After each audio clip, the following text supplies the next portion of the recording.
kasih. Baik, terima kasih. Saya ulang kembali. Bismillahirrahmanirrahim. Assalamualaikum warahmatullahi wabarakatuh. Alhamdulillah, wassalatu wassalamu ala rasulillah, wa ala alihi wa ashabihi wa man tabi'ahum bi ihsanin ila yaumiddin, wa ba'd. Qala Allah Ta'ala fi kitabihil karim, a'udzu billahi minasyaitonir rajim, bismillahirrahmanirrahim. Wa ajibu an ja'ahum mundhirum minhum wa qala al-kafiruna hadha sihrun aw hadha sahirun kadzdzab aja'ala alihatan ilaha wahidah inna hadza la syai'un ujab. Wa qala Rasulullah sallallahu alaihi wasallam man salaka tariqan yaltamis bihi ilman sahhalallahu lahu bihi tariqan ilal jannah. Amma ba'd fa inna asdaqal hadithi kitabullah wa khairal huda huda nabiyyu sallallahu alaihi wasallam. Alhamdulillah, syukur kepada Allah Subhanahu wa taala yang telah memberikan kepada kita kenikmatan iman, Islam dan juga ihsan. Kemudian salawat dan salam mari sama-sama kita panjatkan kepada junjungan alam Habibana wa Nabiyana Muhammadin sallallahu alaihi wasallam, kepada seluruh ahlul baitnya, para sahabatnya, serta orang-orang yang senantiasa mengikuti jejak sunnahnya hingga akhir zaman. Terima kasih kepada seluruh teman-teman semuanya, ibu dan bapak sekalian, ya, ahlan wa sahlan wa marhaban wa khasatan fi hadal yaum ustadzunal kiram Ustaz Dr. Syukri Hanafi min Malaysia. Jazakumullahu khairan ala khudurikum ala khudurika fi hadhihi khissah at-thayyibah. Terima kasih atas kehadirannya kepada ibu dan bapak sekalian, teman-teman semuanya, dan juga khususnya kepada our great speaker today or this evening, yaitu Bapak Dr. Syukri Hanafi. Ya, terima kasih. Dan hari ini kita akan membicarakan satu hal yang I think is very interesting. Why? Because we will talk about the how to change our mindset. Ya, ini satu hal yang menarik sekali, terutama di era disrupsi ini, ya, di era Industrial Revolution 4.0. Kalau teknologi sudah meniscayakan penggunaan dari Zoom, penggunaan dari Google Meet, penggunaan dari berbagai layanan digital, tetapi ya mindset kita masih manual, tentu kita akan ketinggalan. Nah, tetapi berbicara tentang mindset, tentu saja kita akan berbicara tentang satu hal, yaitu bagaimana cara pandang kita terhadap dunia, atau yang biasa dikenal dengan istilah world view. Nah, world view ini kita awali dengan firman Allah Subhanahu wa taala dalam Quran surat Shad ayat ke-4 dan juga ke-5. Di ayat yang ke-5 dikatakan Allah Subhanahu wa taala berfirman, aja'ala alihata ilaha wahida inna hadza la syai'un ujab. Mengapa ya mereka, ya, mengapa Nabi SAW, ini adalah perkataan dari orang-orang musyrikin, ya, mengapa Nabi SAW itu menjadikan ilah Tuhan itu satu saja, ya, sesungguhnya ini, hal ini, inna hadza la syai'un ujab, ini adalah sesuatu yang amazing, sesuatu yang mengherankan. Kenapa? Karena orang-orang musyrikin itu telah terbiasa dengan banyaknya Tuhan-Tuhan yang ada. Nah, ketika Tuhan-Tuhan itu kemudian diklaim oleh Rasul SAW sebagai hanya satu saja, yaitu la ilaha illallah, sebagai satu-satunya ilah yang berhak disembah, ya, oleh kita, ya, yaitu Allah Subhanahu wa taala, maka ini ada sesuatu yang mengherankan, ya. Mindset mereka yang paganisme itu kemudian terchallenging, ya, untuk melihat benar tidak nih, kok Tuhan hanya satu. Oke, dari sini kemudian dari pemahaman asyhadu alla ilaha illallah wa asyhadu anna muhammadar rasulullah, kita meyakini bahwasanya ilah itu satu, ini menjadi pondasi dasar kita dalam how to see, how to explore the world. ya, bagaimana worldview kita, dalam bahasa Melayu biasa cakap nih tasawur, ya, bagaimana cara pandang kita itu terhadap dunia. Nah, termasuk juga dalam konteks apa, ekonomi and business. Saya membuat sebuah buku, judulnya adalah Falsafah Ekonomi Syariah di sini, ya. Ini berbicara tentang bagaimana worldview kita, ya, bagaimana cara pandang kita terhadap Islam, terhadap dunia, terhadap ekonomi dan bisnis itu diawali dengan apa? Dengan keyakinan tauhid yang mendalam bahwasanya Allah Subhanahu wa taala itu adalah apa? Adalah ilah, satu-satunya ilah, satu-satunya apa? Satu-satunya sesembahan yang berhak disembah. Dari situ kemudian kita juga meyakini bahwasanya alhamdulillahirabbil alamin, bahwasanya Allah Subhanahu wa taala itu adalah satu-satunya Rob, satu-satunya pencipta, satu-satunya pengatur jagat raya. Nah, worldview ini kemudian apa? Masuk ke dalam ranah ekonomi dan bisnis syariah. Nah, alhamdulillah kebetulan di sini sebagian besar adalah mahasiswa di ekonomi dan bisnis syariah, termasuk dari perbankan. Jadi melihat bank, ya, melihat ekonomi, melihat bisnis itu bukan hanya dari satu perspektif, apalagi kalau masih melihatnya itu adalah sebagai hanya sebatas pada apa, kapitalisme. Ya, sangat sayang sekali, ya, sangat sayang sekali sehingga kemudian apa?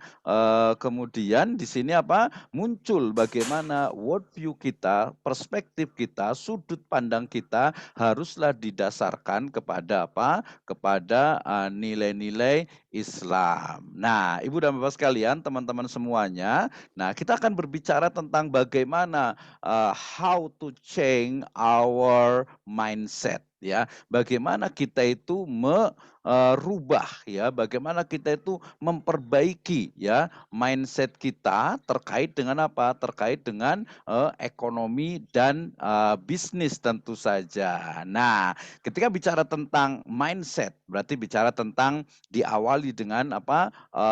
Tauhid, diawali dengan akidah, diawali dengan keyakinan yang mendalam kepada Allah Subhanahu wa taala, ya. Kenapa? Karena hanya Beliaulah satu-satunya ilah yang berhak untuk disembah. Nah, dari situ kemudian dikembangkan dalam bentuk bagaimana sejatinya seluruh aktivitas, ya, ekonomi dan bisnis itu harus didasarkan juga kepada keyakinan. Dan insya Allah teman-teman semuanya mahasiswa ini sudah sering mendengar, ya, bagaimana sebenarnya pola dari apa?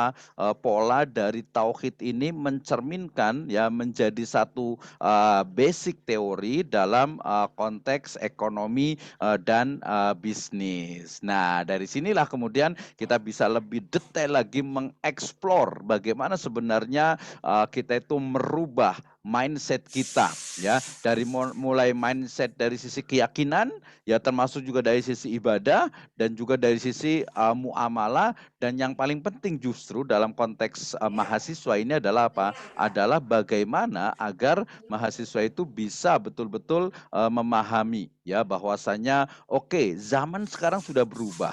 Kalau kita masih ikut saja, kalau kita masih hanya mengikuti apa yang kita biasa lakukan, itu kita tidak akan bisa berkembang, ya. It's time to change your mindset. Saatnya sekarang itu merubah mindset Anda dari mindset yang sifatnya itu manual menjadi mindset yang sifatnya itu digital. Dari keyakinan yang mendalam kepada Allah Subhanahu wa taala, ya, itu menjadi satu awal, ya, satu awal untuk kita bisa memperbaiki dunia, ya, khususnya nanti dalam bidang ekonomi dan bisnis syariah. Ibu dan Bapak sekalian, teman-teman semuanya. Nah, bagaimana cara, ya, secara singkat karena ini adalah keynote speech, ya, bagaimana cara untuk merubah mindset kita? Pertama adalah diawali dengan memperbaiki, ya, mentasfiyah, ya, keyakinan kita, ya, menyucikan keyakinan kita hanya kepada Allah Subhanahu wa taala saja. Ya, itu yang pertama, harus terus-menerus kita terus perbaiki keyakinan kita. Kemudian yang kedua juga ibadah kita harus juga terus perbaiki, ya, dan yang paling penting juga adalah muamalah kita, ya, cara kita berpikir, ya, cara kita melakukan tindakan-tindakan. Nah, ini menjadi hal yang sangat menarik, sangat kita bisa eksplor lebih detail dalam sesi berikutnya di Mind Speaker Today, ya, dan kita akan juga nanti bisa berdiskusi terkait dengan bagaimana sebenarnya memperbaiki ya mindset kita. Mungkin selama ini termasuk juga kuliah. Kalau masih ada mahasiswa yang kuliah pengen dapat ijazah, pengen lulus dapat sarjana, ya rubah ya. Mindset kita itu mindset yang Islami tidak seperti itu, ya. Saya belajar kenapa? Karena man salaka thoriqan yaltamis bihi ilman sahalallahu lahu bihi thoriqan ilal jannah. Seorang yang kuliah belajar cuman pengen dapat ijazah, kalau Syekhul Ibnu Utsaimin, itu termasuk kesyirikan. Ya, kenapa? Karena sangat ini sekali, sangat rugi sekali ketika apa? Ketika kuliah udah capek-capek, termasuk bayar juga gitu ya. Oh, ternyata cuma dapat ijazah doang. Udah dapat ijazah ngapain? What's next? Sangat rugi sekali. Nah, ini kemudian yang kita akan bedah bersama pada sore hari ini, dan kita akan detailkan oleh pembicara utama kita. Mudah-mudahan sudah hadir. Dr. Iqbal sudah hadir di sini ya? Hadir. Pembicara kita sudah hadir ya? Pemateri kita sudah hadir?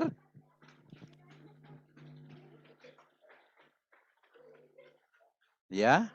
Oke, terima kasih. Ada, Prof? Ya, sudah hadir belum ini? Karena kayaknya agak keterbatasan ini. Ini hanya 100, ini yang sudah masuk 100. Jangan-jangan nggak bisa masuk ini. Alhamdulillah, antusias sekali berarti. Iya, berarti semangat sekali nih. Enggak, saya sambil cari-cari ini. Baik, terima kasih. Nanti kita sambil diskusi juga sebenarnya gitu ya. Tapi saya mau call dulu sebentar. Silakan. Ini adalah sesi kita bersama. Kita akan diskusi bersama. Silakan, saya kembalikan dulu ke Pak Iqbal dulu. Oke, baik teman-teman semuanya. Ini sembari Dr. Miso mencari, itu kan ternyata antusias luar biasa. Kira-kira kenapa ini Reni ingin mengikuti acara ini? Reni Sartika? Iya, hadir Pak. Kira-kira apa motivasi ingin mengikuti acara ini?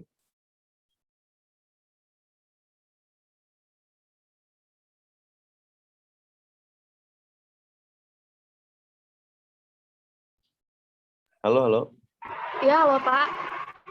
Kenapa kira-kira mengikuti acara ini? Menambah wawasan. Menambah wawasan. Selain itu,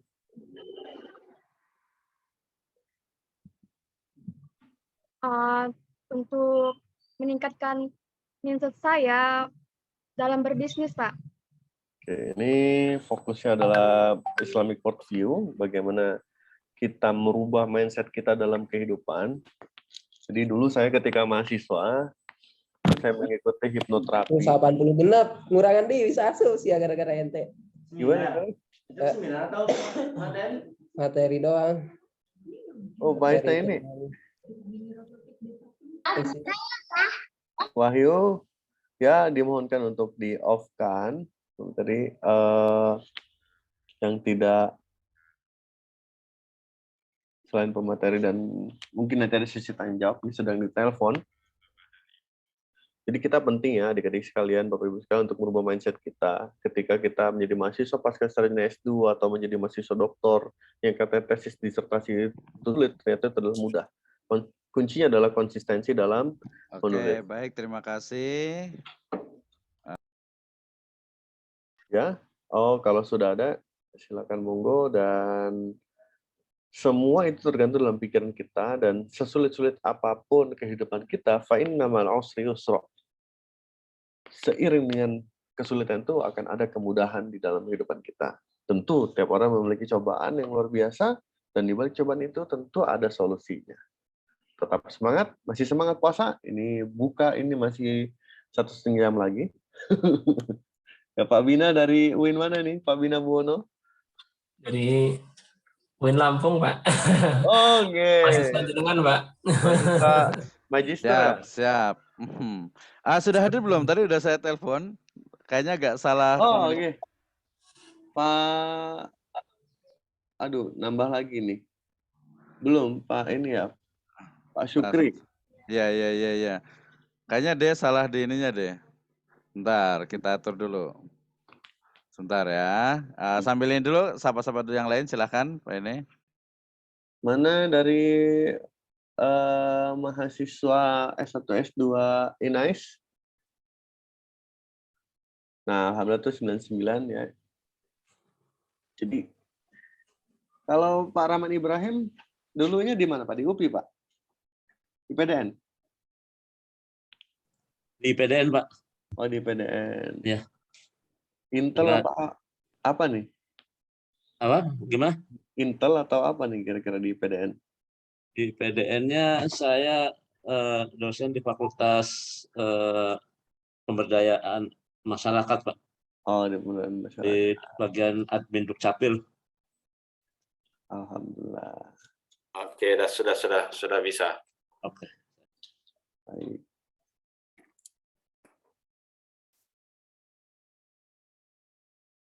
Jika sudah, waktu dipersilakan.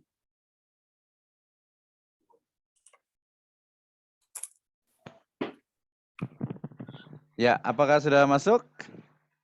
Ya, sudah ini.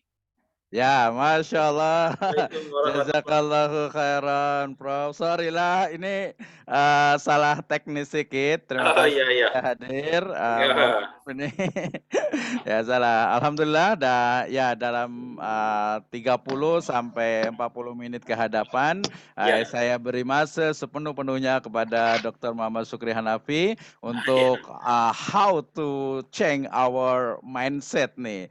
Beliau adalah my inspiration nih, inspirasi saya sangat luar biasa sekali. Ini karena peminatnya ini sangat banyak dokter, jadi ini lebih dari 100, tadi mohon maaf yang saya remove gitu, jadi lebih dari 120, jadi ini hanya 100 orang saja gitu ya. Insya Allah ke hadapan kita ambil yang 500 insya Allah. Baik, menghemat waktu, tadi sudah dibacakan CV Dr. Syukri, kepada beliau saya persilakan waktu, masanya untuk memberikan motivation for us about the tasawur or Islamic tasawur atau tasawur Islamis. Alhamdulillah, sekarang nampak muda lah dokter, lebih muda dapat deh. Mana yang mudanya, Pak? Oke, dokter boleh share screen, Jap. Oke, Boleh share screen kejap. Saya share. Oke, Jap, saya jadikan host. Oke, the host. Sekarang boleh share screen. Silakan dokter. Oke. Bisa nampak ya? Bisa Pak? Nampak. Sudah nampak?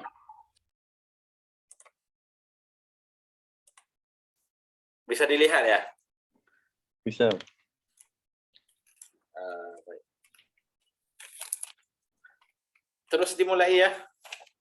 Ya, silakan dokter, langsung direct.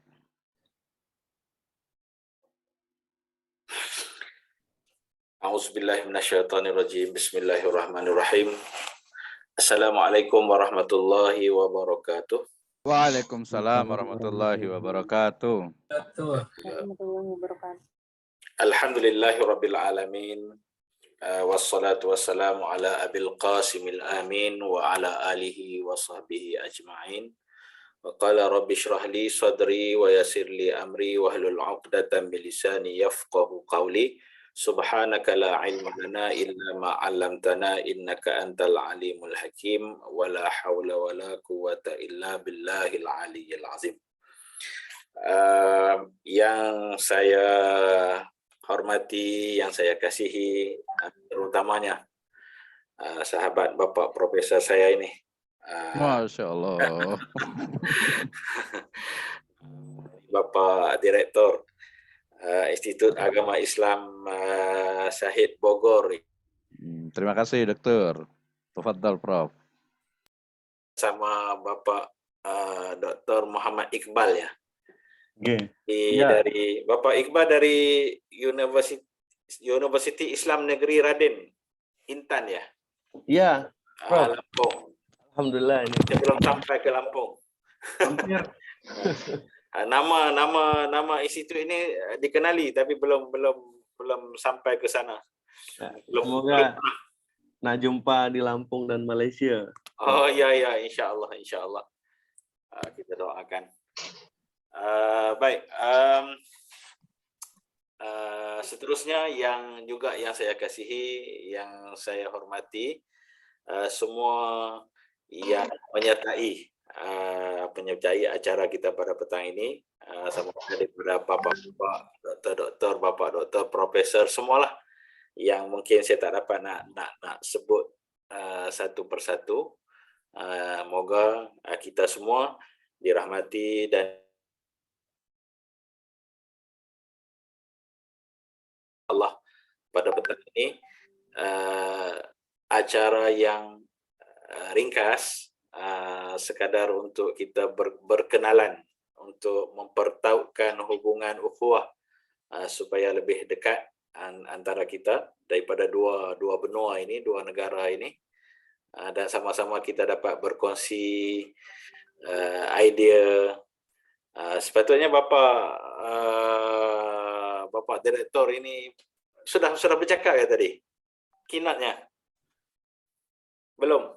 Sudah tadi. Nanti bila di closing remark boleh bila ada masa. Oh, di closing. Baik. Jadi insya-Allah pada petang ini, di Malaysia disebut petang, kalau di Indonesia tak disebut petang ya, sore. Saya pakai istilah Malaysia lah, mungkin boleh faham kan? Boleh paham. InsyaAllah cuba nak kongsikan satu, sebenarnya berkaitan dengan tasawur, Islamic tasawur, ataupun biasanya kalau di Indonesia digunakan pandangan sarwa Islami. Itu yang istilah yang selalu dipakainya dalam bahasa Inggrisnya Islamic worldview ataupun Weltanschauung. Itu yang selalu dipakai istilah, tapi maksudnya sama. Tapi kalau kami di USM ini, Universitas Sains Malaysia ini, di ISTEF ini, Islamic worldview, Islamic tasawur Islam dan epistemologi Islam ni dia menjadi satu mata kuliah yang wajib untuk para pelajar yang sarjana, master dan PhD. Dia wajib mengambil mata kuliah ini dan lulus sebelum mereka menulis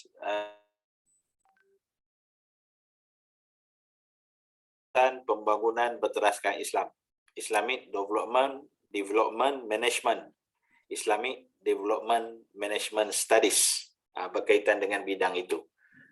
Wajib bagi kami di sini, wajib dia memahami berkaitan dengan epistemologi and tasawur ini.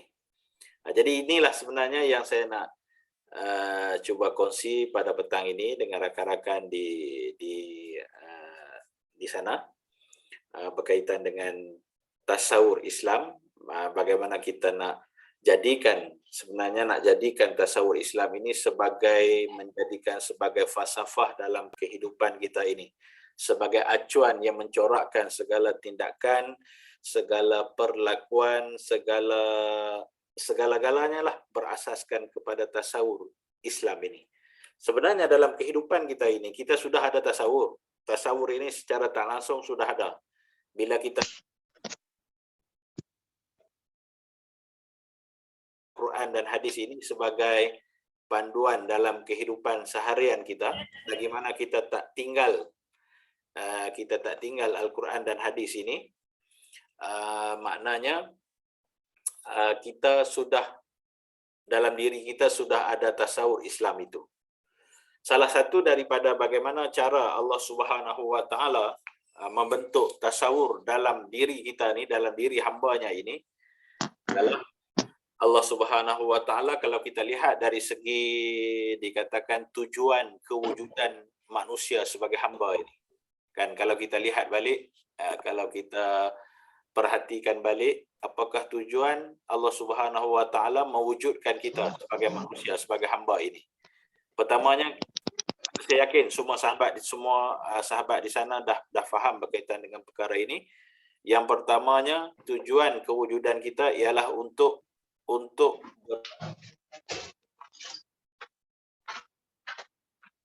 jinna wal ins illa liya'budun. Kan, wa ma khalaqtul jinna wal ins illa liya'budun. Allah dah sebut awal-awal lagi. Allah ciptakan kita untuk kita abdikan diri kepadanya. Yang kedua, sebagai melaksanakan tugas sebagai khalifah fil ard. Inni ja'ilun fil ardi khalifah. Yang ketiganya, untuk kita melaksanakan perjanjian yang telah lama kita temeterai sejak kita sebelum kita diwujud di alam dunia ini lagi. Alastu bi rabbikum qalu bala syahidna. Itu perjanjian kita di alam sebelum alam yang kita wujud di alam dunia ini. Jadi sebagai salah satu daripada ibadah yang Allah ibadah yang sedang kita laksanakan ini selain daripada sembahyang, solat, haji, zakat, iaitu puasa. Ibadah puasa ini tak perlu kita lihat banyak-banyak, cuma cukup dengan bila kita lihat bagaimana kita nak lihat kewujudan, pembentukan tasawur daripada kefarduan ibadah puasa Ramadan ini yang Allah sebut, ya ayyuhalladzina amanu kutiba alaikumusiyam kama kutiba alal ladzina min qablikum la'allakum tattaqun. La'allakum tattaqun. Jadi maknanya dari ayat ini jelas kita nampak ada hubungan. Ada hubungan antara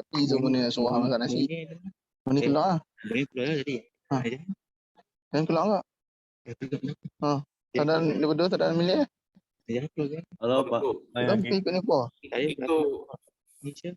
Itu Aku sengaja ikut Muni. itu Bahaki, sekejap Bapak. Ini anak saya ni Bahaki, dia buka suara. Itu bisa di-mute, Prof. Di mute suara Bahaki tu. Bahaki tu anak saya tu, dia berada di Johor, dia buka suara. Jadi di sininya ialah bila Allah sebut ya ayyuhalladzina amanu kutiba alaikumusiyam kama kutiba alal ladzina min qablikum la'allakum tattaqun, di situ sudah wujud dua hubungan. Pertamanya hubungan antara kita dengan Allah. Kita melaksanakan perintah Allah. Allah perintahkan kepada kita supaya kita berpuasa, melaksanakan ibadah puasa Ramadan. Itu maknanya hablun minallah. Elemen yang pertama dalam tasawur itu sudah wujud di situ. Yang kedua, bila difardukan kepada kita ibadah puasa, pada masa yang sama Allah melatih, meminta kita supaya kita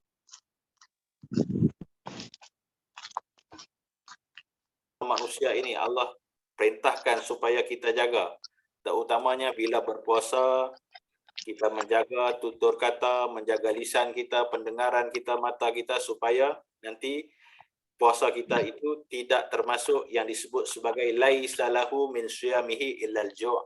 Tak termasuk dalam kumpulan kelompok itu. Itu maksudnya hubungan sesama manusia perlu dijaga untuk mendapat pahala tadi dalam pelaksanaan ibadah tadi. Dan banyak lagi perkara yang Allah Subhanahu Wa Taala minta kita benar-benar kita jaga, kita awasi ketika mana kita melaksanakan ibadah puasa ini supaya pahala puasa itu tidak hilang. Jadi dalam ibadah puasa ini ada dua hubungan antara manusia dengan Allah Subhanahu Wa Taala, dan pada masa yang sama dalam melaksanakan hubungan perintah Allah itu kita juga ada hubungan.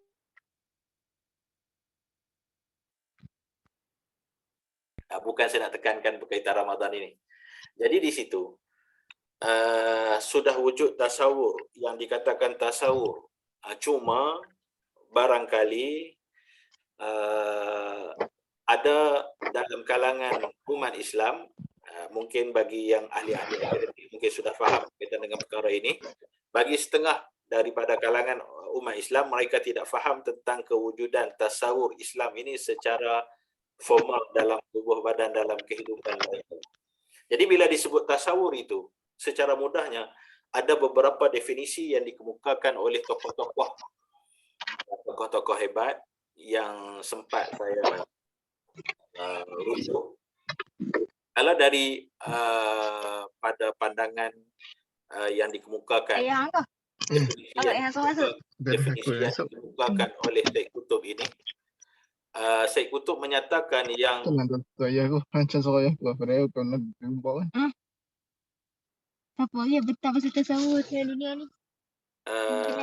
bagi Syed Qutb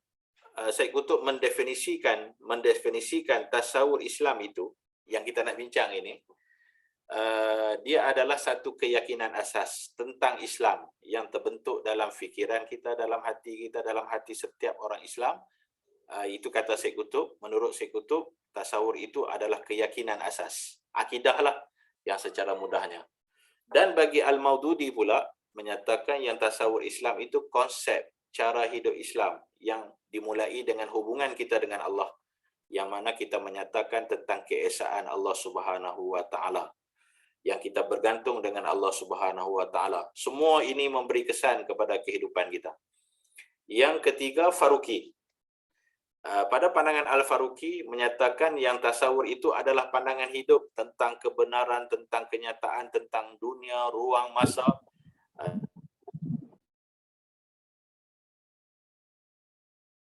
tentang berhubungan langsung dengan Allah Subhanahu wa taala. Manakala Az-Zain menyatakan yang tasawur Islam itu dia satu kepercayaan yang rasional ataupun dipanggil sebagai akidah fikriyah yang berdasarkan kepada akal, yang mana setiap Muslim wajib beriman tentang hakikat kewujudan Allah, kenabian Nabi Muhammad, Al-Quran dan perkara-perkara gaib. Semua itu yang dalam itu dia terbina hubungan antara manusia dengan manusia, manusia dengan Allah, dan manusia sesama manusia, dan begitu juga hubungan dengan alam. Itu dari sudut pandangan Az-Zain. Begitu juga dengan Syed Naqib Al-Atas, Harun Din, dan beberapa tokoh yang lain memberi definisi yang sama berkaitan dengan tasawur ini, yang mana daripada definisi yang dikemukakan oleh saya merumuskan bagaimana yang tasawur itu, yang dikatakan tasawur sebagai kepercayaan asas yang kita nak letakkan dalam kehidupan kita itu, bila disebut tasawur Islam itu dan kita praktiskan dalam kehidupan kita ini, dia wujud begini, dalam rajah yang begini. Dalam rajah yang begini. Bermula dengan tauhid. Dia bermula dengan tauhid ataupun dengan akidah al-Islamiyah, akidah Islam. Bermula dengan akidah Islam, dan di hujungnya ialah nizamul hayah, dia menjadi satu sistem ataupun aturan hidup kita. Daripada rajah yang saya kemukakan ini, yang sempat saya rangka ini, berdasarkan beberapa definisi tasawur Islam yang saya bawa tadi ini, dapat dibuat satu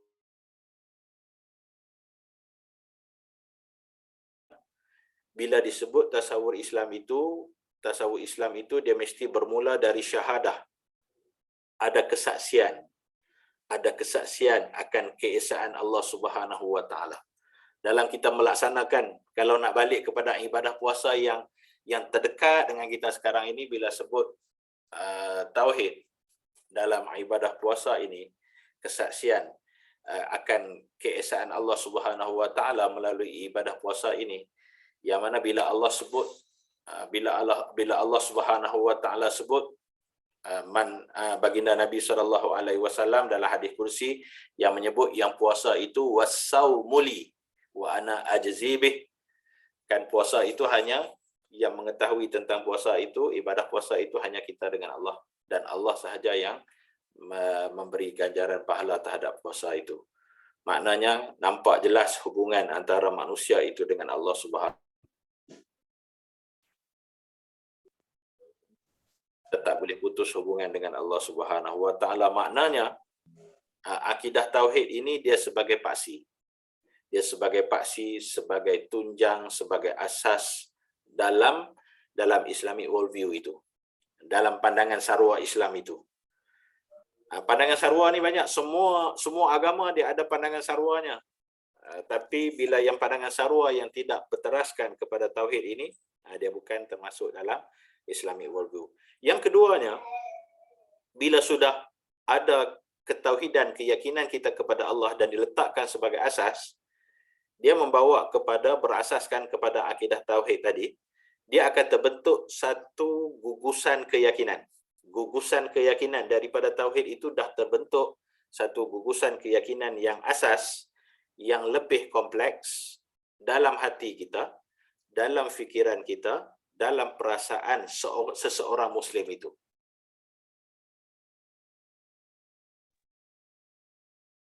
Segala-galanya dia bergantung dengan Allah. Hatinya, fikirannya, perasaannya, semuanya terus bertunjangkan kepada Allah Subhanahu wa taala. Maksudnya dia tidak ada yang selain daripada berteraskan kepada akidah tauhid. Setelah terbentuknya satu gugusan keyakinan itu, yang ketiganya, daripada keyakinan asas itu dia membentuk dia menjadi sebagai operasional. Menjadi sebagai operasional kerana apa? Didukung oleh akal dan dia bersifat rasional. Dia menjadi gugusan pemikiran yang bersifat arkiteknik. Saya sebut sebagai arkiteknik. Pemikiran yang bersifat arkiteknik maksudnya pemikiran yang menjadi pemikiran yang boleh merancang, dia boleh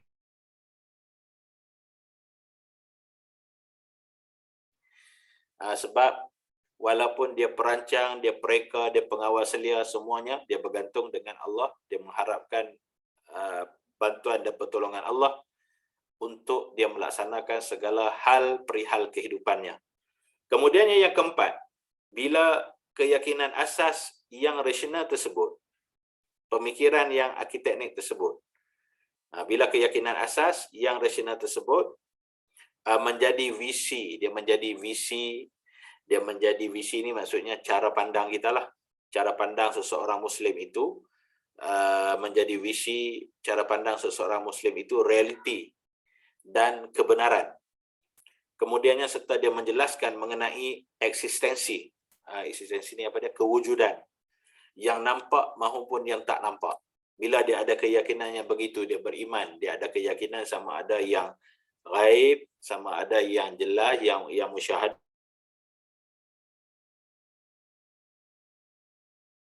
Itu yang bila sudah terbentuk keyakinan asas yang rasional yang berasaskan kepada ketauhidan itu. Kemudian seterusnya, yang kelima itu, keyakinan asas yang dinyatakan tadi, dia berubah menjadi asas kepada perilaku manusia. Sama ada yang bersifat personal, sama ada yang ataupun kita panggil yang bersifat sosial, yang bersifat ilmiah, yang bersifat teknologis. Tak kiralah apa jua perlakuan manusia, semuanya itu dia berubah, dia menjadi asas kepada perilaku manusia. Jadi perilaku yang berasaskan kepada tauhid, dia tak sama dengan perilaku yang tidak berasaskan kepada tauhid. Orang yang mempunyai keyakinan dengan Allah Subhanahu wa taala, dia beriman dengan Quran, dia beriman dengan ajaran Quran, dia tak sama dengan orang yang tidak beriman.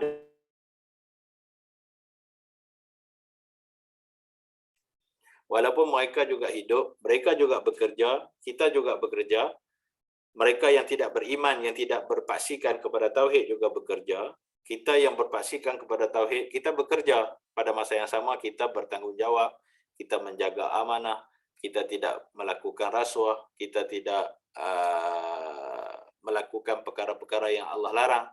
Tapi barangkali bagi orang yang juga bekerja, orang lain juga bekerja tapi tidak berasaskan kepada tauhid, dalam pekerjaan mereka itu, dalam perilaku mereka itu, mereka tidak menghiraukan perkara-perkara yang dilarang oleh Allah.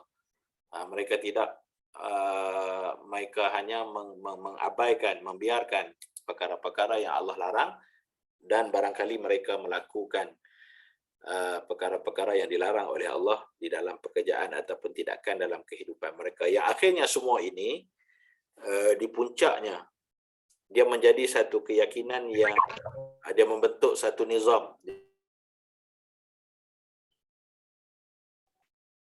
sistem, satu tata aturan yang lebih kompleks, yang mana kita setiap masa bagi orang yang bertauhidkan, yang bertasawur, hidupnya bertasawur Islam ini, bila sebut tasawur Islam ni dia kompleks, kehidupannya dia lebih kompleks, dia ada satu sistem, satu tata aturan yang lebih kompleks. Dia merasakan Allah sentiasa perhati dan dekat dengan dia. Jadi sistem ini yang diterapkan dalam seluruh kehidupan, terutamanya kehidupan orang yang kehidupan seseorang mukmin, seseorang muslim dan mukmin itu. Ini daripada rumusan daripada yang disebut berasaskan kepada definisi yang dikemukakan tadi. Kemudian apa juga yang dapat kita fahami selain daripada itu? Bila terbinanya, terbentuknya worldview itu sebagai acuan, sebagai asas kepada kehidupan kita, daripada amal ibadah yang kita lakukan itu, mesti ada elemen, ada perkara asas. Pertamanya hubungan kita dengan Allah, yang Allah Subhanahu wa Ta'ala sebagai pencipta, sebagai pemberi rezeki, kita tetap sebagai hamba, sebagai khalifah, kita tetap, dan Allah dan alam semesta juga sebagai makhluk. Jadi semua ini ada dimensi hubungan yang tak terpisah. Manusia dengan Allah, manusia dengan Allah, manusia sesama manusia, manusia dengan makhluk, dan semua makhluk hamba Allah ini berhubungan dengan Allah Subhanahu wa Ta'ala, yang mana mereka tidak boleh terpisah dalam kehidupan ini.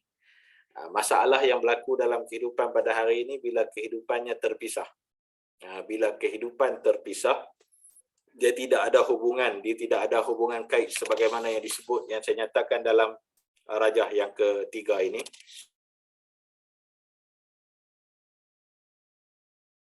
Tak ketauhidan, beriman kepada Allah sebagai berpusatkan kepada keimanan kepada Allah ini. Jadi hubungan sebagai makna manusia, hubungan manusia dengan ilmu, akhlak, kehidupan, dengan keduniaan. Jadi semuanya terkait daripada perkara inilah.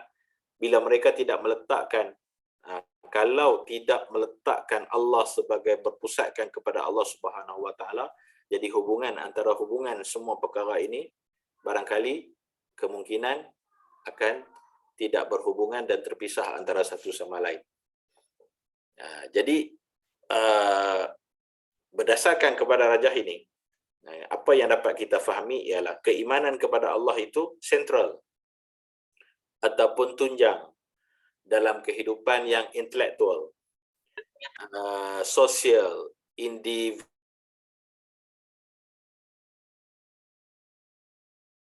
Kaitannya dengan cara pandang kita, dengan sikap hidup dan sikap-sikap lainlah dalam kehidupan seseorang Muslim ni, harus kita hubungkan atau meniatkannya untuk beribadah kepada Allah. Selain daripada ibadah khusus, seperti ibadah yang kita laksana sekarang lah, puasa Ramadan ini ibadah khusus, ibadah-ibadah umum yang dalam kehidupan ini kita laksanakan, terutamanya berkaitan dengan akhlak dalam kehidupan. Saya tak tahulah kalau di Indonesia bagaimana, kalau di Malaysia juga sekarang ini berkaitan dengan akhlak, berkaitan dengan tata cara komen di Facebook, komen di itu sekarang dah sudah hilang adab kadang-kadang itu. Kalau kita lihat bagaimana pada zaman Rasulullah mendidik Abdullah ibn Mas'ud kan, yang dididik oleh baginda Nabi SAW, yang baginda Nabi sudah jelas kita faham berkaitan Nabi diutuskan innama bu'istu li utammima makarimal akhlak kana khuluquhul Quran. Akhlak baginda Quran itu dah jelas, dan baginda dapat didik para sahabat dengan akhlak yang mulia. Kejahatan dibalas dengan kebaikan, seperti Abdullah ibn Mas'ud, yang satu ketika Abdullah ibn Mas'ud ini dia bawa sejumlah wang yang banyak untuk membeli barangan lah di pasar. Dia keluar di pasar untuk shopping. Kita kata bahasa kita shopping lah. Tapi belum sempat beliau membeli, wang yang dibawa oleh Abdullah ibn Mas'ud ini telah dirompak oleh seorang pencuri. Bila pencuri itu mencuri wang yang dibawa oleh Abdullah ibn Mas'ud hanya berdiam diri dan tidak berkata apa-apa. Yang bising pada ketika itu, yang mengkritik, yang mengeluarkan kata-kata yang tak sepatutnya ialah yang di sekeliling Abdullah ibn Mas'ud itu. Di sekelilingnya.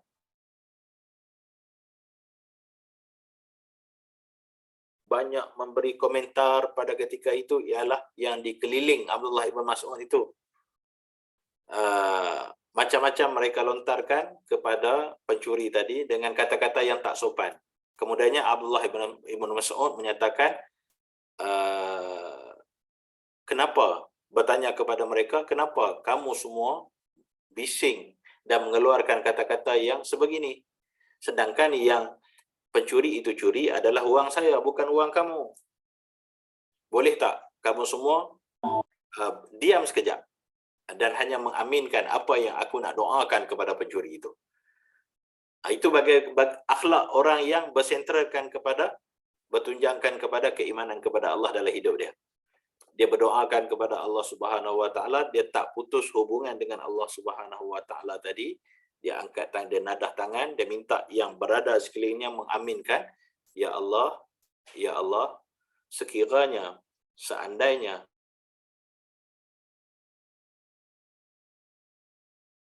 yang merompak wang aku tadi, pencuri tadi yang merompak itu benar-benar ia memerlukan kepada wang, benar-benar dia tidak mempunyai wang, benar-benar dia orang yang susah. Ya Allah, Engkau jadikanlah ia orang yang kehidupannya selepas ini kehidupan yang senang, kehidupan yang kaya, dengan hasil daripada beliau menggunakan wang aku tadi untuk dia berbelanja ataupun modal kepada perniagaan ataupun sebagainya, pekerjaannya. Doa yang baik. Kemudiannya ditambah lagi, dia kata, kalaulah sekiranya dia menjadikan wang ini sebagai makanan untuk dia hidup, dan kau berkatikanlah kehidupan dia dengan dia menggunakan wang aku tadi.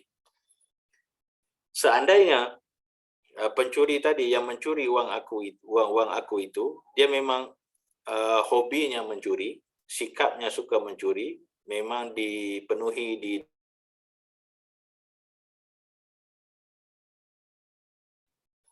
seandainya itu sikap yang dia suka, sikap yang disukai oleh pencuri itu, ya Allah, Engkau jadikanlah sebagai ini perbuatan maksiatnya yang tak akhir, dan selepas ini Engkau berilah petunjuk kepada beliau untuk bertaubat kepadamu, dan dia menjadi orang yang saleh. Itu doa dia. Sebab apa dia melahirkan tindakan yang begitu? Sebab sentral dalam kehidupannya ialah beriman kepada Allah. Memang kita cakap senang nak buat perkara ni. Nak lahirkan sebagai seorang yang ada akhlak yang begini memang susah. Nak wujudkan seorang yang berakhlak kepada begini memang susah. Yang tasawur yang Islam memang telah tersedia, tapi dari segi pengamalannya itu. Jadi itulah kehidupan kita perlu bersentralkan kepada beriman kepada Allah. Maknanya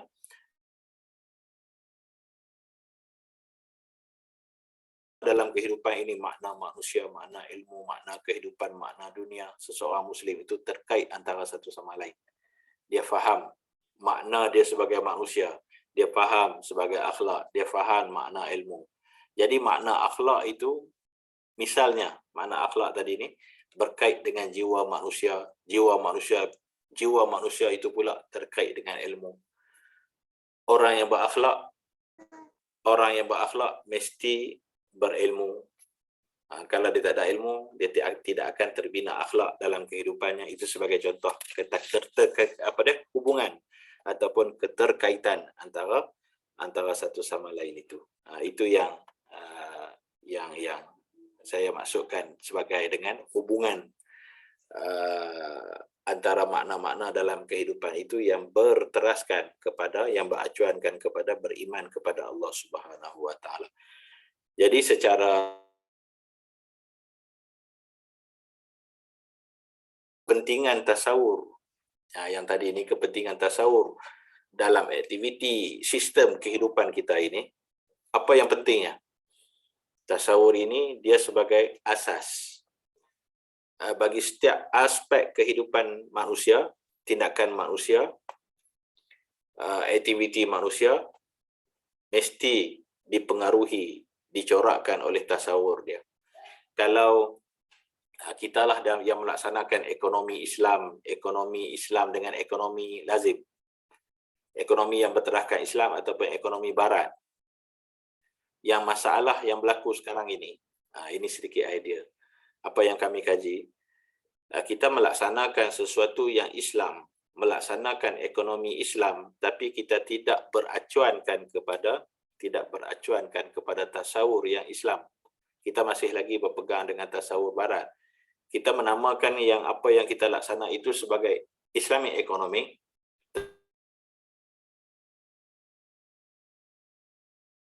Pandangan-pandangan Barat, orang-orang Barat, tokoh-tokoh Barat, kapitalis dan sebagainya. Cuma yang kita buang ranting-rantingnya. Kita rombak ranting-rantingnya, kita masuk ranting-ranting Islam, terus kita namakan dia sebagai Islam. Tapi di akar umbinya kita tak rombak.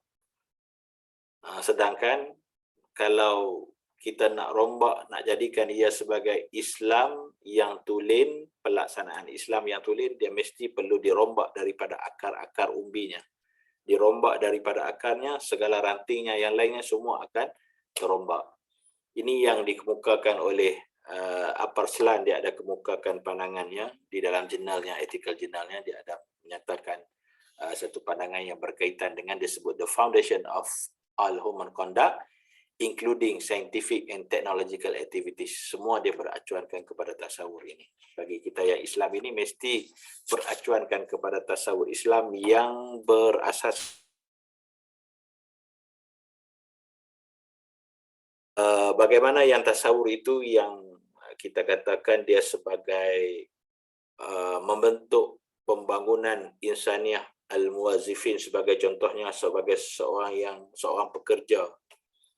Contohlah dalam kehidupan kan, dengan kita bersumberkan kepada ayat 112 daripada surah Ali Imran ini, yang mana Allah sebut dalam surah Ali Imran kan, a'udzubillahi minasyaitonirrajim, duribat alaihimuz zillatu ainama sukifu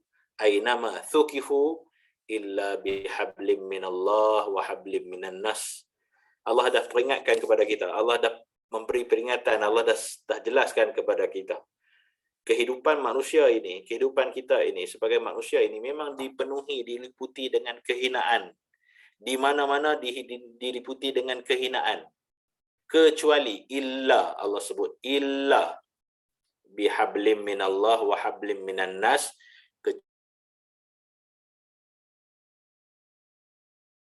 pegang pada tali Allah, pada agama Allah, pada ajaran agama Allah. Kecuali orang-orang yang begini, dan orang yang wahablim minan nas, dan orang yang berpegang dengan tali perjanjian dengan sesama manusia. Dia jaga hubungan sesama manusia. Dia tidak menganiayai manusia lain, menzalimi manusia lain. Itu yang dimaksudkan dia jaga hubungan dengan manusia. Jadi kecuali orang yang menjaga hubungan dengan Allah, orang yang jaga hubungan dengan manusia, orang itu dia tidak, kehidupannya tidak diliputi dengan kehinaan. Bagi orang yang jauh daripada bihablim minan nas minallah wa hablim minan nas ini, kehidupan mereka ini penuh dengan thukifu, azillah, penuh dengan kehinaan yang menimpa kehidupan mereka. Jadi bila contohnya dalam kehidupan kita ni, manusia, hubungan kita dengan Allah, sebagai bila orang yang kita mengaku yang kita beriman dengan Allah ini, kita sentiasa bergantung harap dengan Allah. Kita sentiasa segala kerja kita dilakukan kerana Allah. Segala hajat, bantuan, pertolongan kita terus kepada Allah. Bukan kepada lain, tidak ada perantaraan yang lain. Kita minta terus dengan Allah. Dalam sehari-hari, dalam solat kita 17 kali sehari yang kita baca surah Al-Fatihah. Kalau tak baca tak sah sembahyang kita kan. Iyyaka na'budu wa iyyaka nasta'in. Iyyaka na'budu wa iyyaka nasta'in. Kepada Engkau ya Allah kami minta tolong, kepada Allah, kepada Engkau kami sembah, kepada Engkau kami minta tolong. Tapi yang kerja ni apa dia? Tapi kerja ni sebenarnya dia sebagai satu asbab Allah nak bagi rezeki. Allah nak bagi rezeki kepada manusia, tapi Allah turunkan kepada kita, Allah letakkan kepada kita kerja yang kita perlu buat. Manusia, Allah bagi rezeki kepada manusia tapi melalui pekerjaan. Melalui pekerjaan. Dia tak orang berdoa, ya Allah turun nasi. Tak perlu masak pun turun nasi. Dia berdoa tiba-tiba turun wang tanpa bekerja pun. Tak begitu. Allah bagi ada asbabnya. Jadi kesan bagi orang yang dia lihat Allah. Bila dia dapat kerja, dia dapat satu tawaran kerja, misalnya ditawarkan kerja, dia akan dapat offer letter kan? Surat tawaran. Dapat offer letter sebagai dosen dan sebagainya. Biasanya bersama dengan offer letter itu, dalam offer letter, dalam surat itu dia ada surat aku janji. Yang dalam itu dia mengandungi semua perkara yang perlu kita lakukan bila kita bekerja nanti, bila kita sebagai pekerja nanti. Termasuk KPI, Key Performance Index yang perlu kita penuhi itu. Semua itu perlu kita perlu penuhi.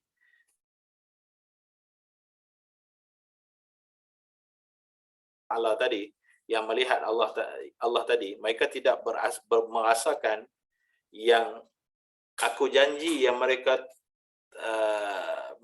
berjanji dengan majikan itu. Mereka tidak merasakan yang mereka berjanji dengan majikan, tapi mereka berjanji dengan Allah Subhanahu wa taala. Mereka berjanji dengan Allah, melaksanakan amanah, melaksanakan tanggungjawab, sebab yang memerintahkan kita melaksanakan amanah dan tanggungjawab ialah Allah, bukan majikan itu. Majikan itu hanya asbab. Hanya asbab. Yang akan menilai prestasi kita yang sebenarnya ialah Allah Subhanahu wa taala. Nilai prestasi yang dinilai oleh Allah, Allah lihat iman, Allah lihat takwa. Tak salah dia ada wang yang banyak pun, tapi Allah lihat bagaimana dia menggunakan wangnya itu. Sebab Allah melihat takwa, imannya, takwanya, prestasinya berasaskan kepada iman dan takwa. Jadi dalam kehidupan kita ini, begini yang didasari, yang beracuankan kepada tasawur Islam itu. Dan yang saya ingat ini yang terakhirlah, yang diolah daripada pembacaan saya ini, dalam kehidupan kita ni, yang elemen tadi ni, yang elemen yang saya nyatakan tadi, Allah pencipta, manusia sebagai hamba dan khalifah, alam semesta sebagai makhluk. Bila kita nak terapkan dia di dalam ilmu pembangunan yang berteraskan Islam ni, Islamic Development Management ni, bila nak diterapkan dalam ilmu itu, beginilah jadinya. Yang mana bila melaksanakan pembangunan yang berteraskan Islam itu, yang akhirnya, matlamat akhirnya yang kita nak adalah mardatillah, keredaan Allah Subhanahu wa taala. Bukan kita mencari pandangan ataupun redha manusia. Dalam hidup kita ni, dalam hidup manusia ni, bagi orang yang beriman kepada Allah, dia hanya mencari, melihat,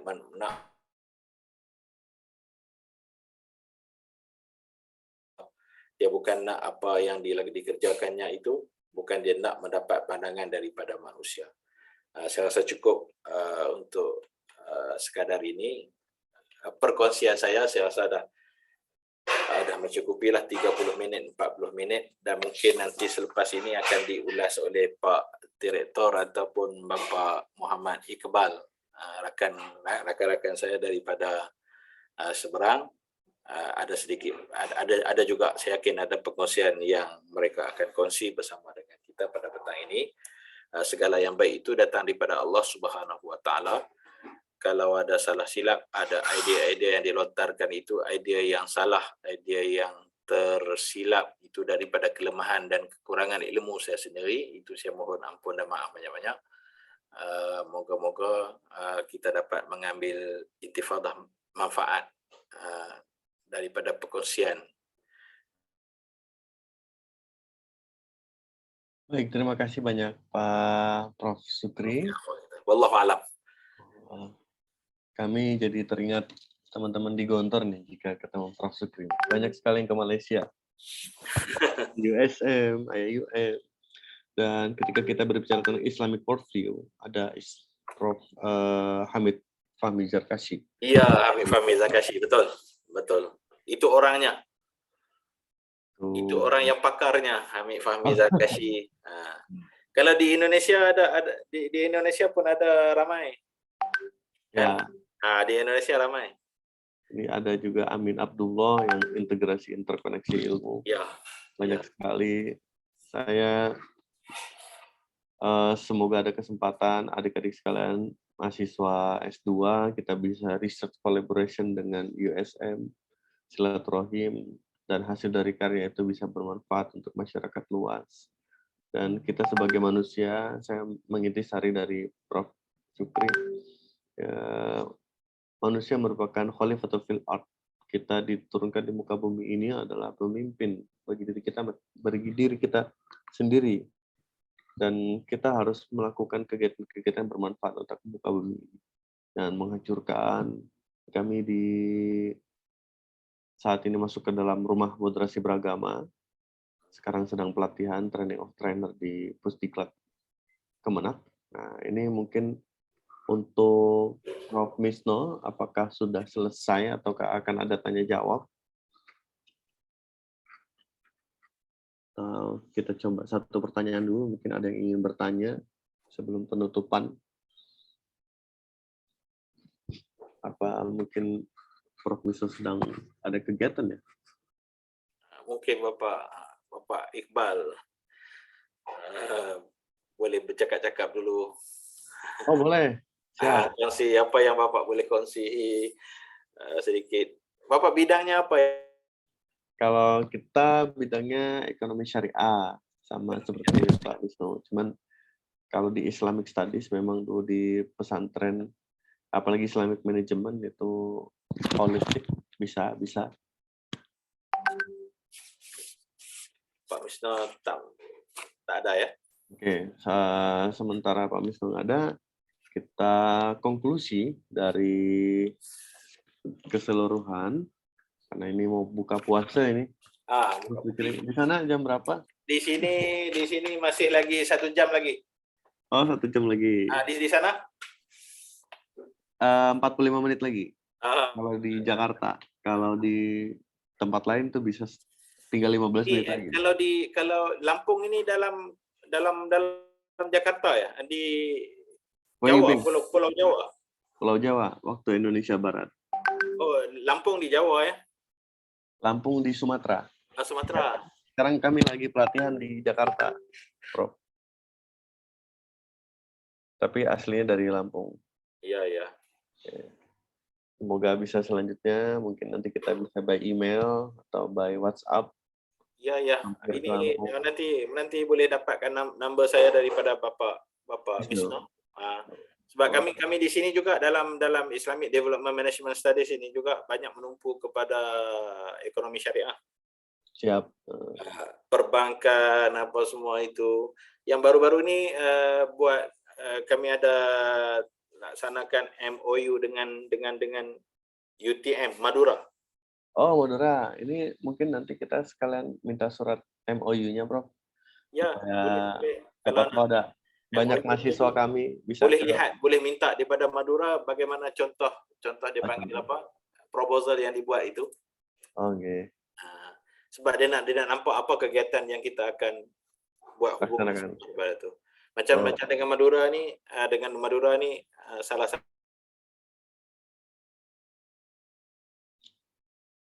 satu conference, kemudiannya dia ada satu dipanggil apa research. Ya. Tapi bersamalah. Nah, itu. Nanti Baik. boleh saya perkenalkan dengan direktur kalau mau. Waduh, mau sekali nih. Saya boleh perkenalkan dengan direktur. Ini lagipun UIN ini bawah dia bawah kerajaan kan? Ya, Kementerian Keagamaan. Ya, Bung. Ya. Baik, adik-adik sekalian, jika tidak ada yang bertanya, saya mencoba untuk mengkonklusikan dari Dr. Wisnu. Mindset diawali dengan tauhid atau akidah. Karena beliau adalah salah satunya ilah yang dapat disembah. Seluruh aktivitas ekonomi dan bisnis harus atas dasar keyakinan. Pola dari tauhid ini mencerminkan menjadi satu basic teori dan konsep ekonomi dan bisnis. Kita bisa mengeksplor, merubah dari sisi keyakinan dan sisi ibadah dan muamalah, serta konteks dalam mahasiswa. Bagaimana mahasiswa bisa memahami bahwa zaman saat ini sudah berubah. Kita harus merubah mindset dari manual ke digital. Keyakinan mendalam menjadi satu awal untuk bisa memperbaiki dunia, khususnya dalam ekonomi dan bisnis syariah. Selanjutnya dari Dr. Sukri yang paling terkesan adalah Allah menjaga tutur kata lisan dan mata agar puasa kita laisa lahu min syamihi, hanya laparnya saja. Itu adalah hablum minan nas. Dan juga di sini ada menyatakan bahwa manusia merupakan khalifatul fil ard, yang mana kita di muka bumi ini harus terus memberikan manfaat dan tidak melakukan kerusakan-kerusakan. Dengan demikian, maka maqasidus syariah harus kita laksanakan di sini, dan juga di sini ada 3 tasawur Islam. Allah sebagai pencipta, dan manusia sebagai hamba dan khalifah Allah, kita sebagai di muka bumi ini pemimpin dan juga makhluk yang hidup untuk menumbuh kembangkan, serta alam semesta sebagai makhluk. Integrasi, interkoneksi antara ketiga ini harus saling menyatu antara satu dengan lainnya. Oke, kita cukupkan. Kita luar biasa, berikan aplaus untuk kita semuanya.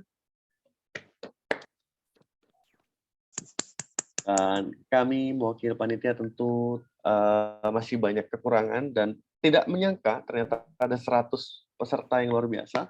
Selamat SS, terima kasih banyak terhadap Prof. Muhammad Sukri Hanafi, Bapak Lukmanul Hakim, Pak Mitra Prasetya, Mas Bina Buwono. Kapan lagi kita kan kolaborasi? Semoga nanti bisa bertandang ke Malaysia USM, bertandang ke Bogor. Amin, amin. Kasih Pak Rahman. Amin. Amin, ya Pak, amin. Insya Kita ketemu lagi ya. Iya, Pak. Ya, baik. Assalamualaikum warahmatullahi wabarakatuh. Waalaikumsalam warahmatullahi wabarakatuh. Nah, untuk adik-adik ini pada